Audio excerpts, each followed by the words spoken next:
Det är så hårt alltså. Jag är redo att filma. Ja, okej, så öppnar vi kylen här. Och högst här uppe har vi Proviva, apelsin. Nej, blodapelsin och blodgrapefrukt. Och bak de här blåbärskrämerna finns det exakt ingenting. 2 tankar av mjölk.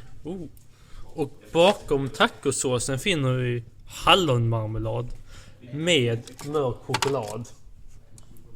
Och såklart har vi cola och Loka.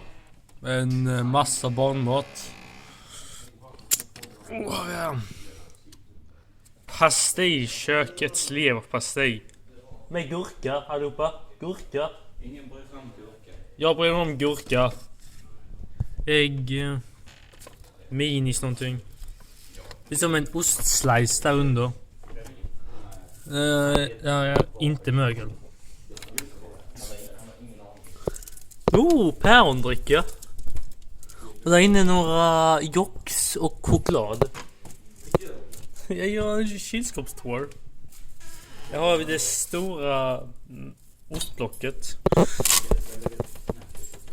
Det här är typ Snapchat, så jag har bara 10 sekunder på mig. Jag ska lägga upp på YouTube. Nu orkar jag inte göra